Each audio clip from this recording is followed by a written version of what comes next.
Joining us now is House Minority Leader Kevin McCarthy. Leader McCarthy, great to see you tonight. Now, you agreed, I know, with Congressman Chip Roy's tweet yesterday, addressed to Senate leadership, the GOP leadership, that said, we're obliged to inform you that if any omnibus passes in this remaining days of this Congress, we'll oppose and whip opposition to any legislative priority of those senators who vote for this bill, including the leader. Now, Congressman McCarthy, some have claimed that you secretly want this bill to pass, this omnibus bill to pass. But this statement would suggest otherwise. I don't know why someone would say that, because I don't want it to pass. I've been on your show saying that. And not only did I agree with that tweet, I said, I will be the speaker. I won't bring the bill up, so you don't have to worry about whipping it. We're 2 weeks away, 14 days away for having a stronger hand in negotiations. Watch what we were able to do in the NDAA, remove the mandated vaccine for our men and women. They're increasing just the baseline $134 billion. That's $1.5 trillion over the next 10 years us taxpayers will have to pay.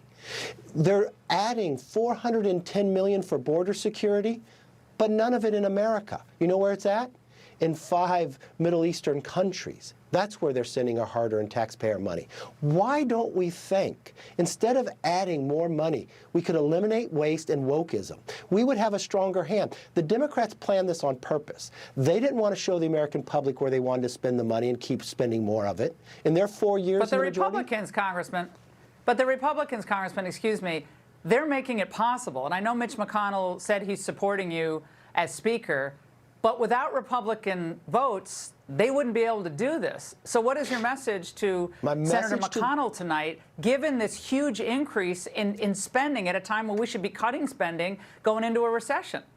You're right. My message is the same that I gave on your show 2 weeks ago. Pass a continuing resolution so government doesn't shut down. Put it into the next year and let us go negotiate. Because you know what you'll find in that bill? That there will be border money, but it'll be securing our border. This is our leverage that we would be giving away for the whole next year. They will lock in their philosophy. So if we end up in a spending battle in a year from now and we end up in a continuing resolution, these Democrat policies will be locked in. Why would you give away a stronger hand in 2 weeks? Well, why are they? Why is McConnell doing this? It sounds like he doesn't trust you to make the right decisions. Well, it sounds like he doesn't trust you. Well, I'll tell you what, we've proven in the NDAA, right after that election, we could remove the vaccine mandate. Think about how much more we could remove here. We wouldn't be talking about the baseline going up. The baseline would be going down, saving American money. We'd be talking about investing in our priorities. Yeah. Yes. Congressman, I want everyone to understand this money that is being allocated to the Pentagon. The Defense Department top line right now in this bill is $24.7 billion more than Biden sought in his fiscal year 23 budget proposal. And the emergency Pentagon aid for Ukraine is $6.2 billion more than the White House requested as well. So, Congressman, I get that everyone wants to help Ukraine. Germany's already reneged on its own military expenditures. And we're spending 62% of all the costs in Ukraine, but it's supposed to be the big threat to Europe. Why are the American people on the hook for this, to the tune of $85 billion more, it looks like? Well, we shouldn't be. Before the election, I explained to everybody, no more blank checks for Ukraine. We want to make sure where the money's spent, what's the strategy behind it. But this is exactly what they're doing again.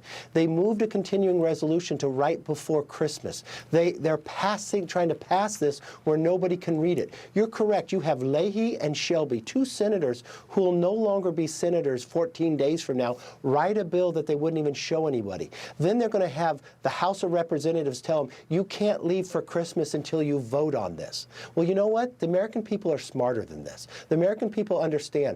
They want to stop wasting money causing more inflation. They want to have a say in this process. Don't buy into what the Democrats planned all along. They never moved these bills through the light of day. They never had a hearing in the process. And you know what? When we take the majority, we won't allow the Senate bills to come up unless they move through committee. We won't allow them to do an omnibus again. But we need to stop this one now. Let us craft one in the beginning of next year where we can save and eliminate waste, but actually save money for the taxpayer as well. The American people have to, melt the phone lines on Capitol Hill because they didn't vote on this in the midterms. They didn't have a chance to vote on this. Something that's gotten very little attention, Congressman, in this bill is the omnibus gives U.S. attorneys a $212.1 million boost above current levels, and that's to, I guess, further support the prosecutions related to the January 6th attack on the Capitol. This seems like a political, targeting slush fund to me, and you're looking at these figures. Well, I haven't been able to read the whole bill. What do they do to the FBI? Think about everything we're learning now that the FBI spent at Twitter, or at Facebook, at Google. Why would we increase any funding there until we can have our church-style hearings to look at the FBI, to reform the FBI? We're getting more information every day. Why would we blindly fund them when we're looking overall through the year? Why wouldn't we have a check and balance here? Why couldn't we bring them in? Why couldn't we look at the Intel committee that signed that letter and have some subpoenas go forward, where we have more information for the American taxpayer to know where their money is being spent and how? Accountability is a good McCarthy, thing. Yeah, this is so upsetting to anyone who just it's like a doom scroll to try to read this thing, which I made the mistake of trying to do. My staff is making fun of me because I was up all through the night trying to read this. No joke. But it's extremely depressing, and this can't be the way government moves going forward, and I'm very disappointed in our Republican colleagues in the Senate. But we wish you a Merry Christmas, and thank you very much for answering these questions tonight. We really appreciate it. Smith, and Happy Hanukkah.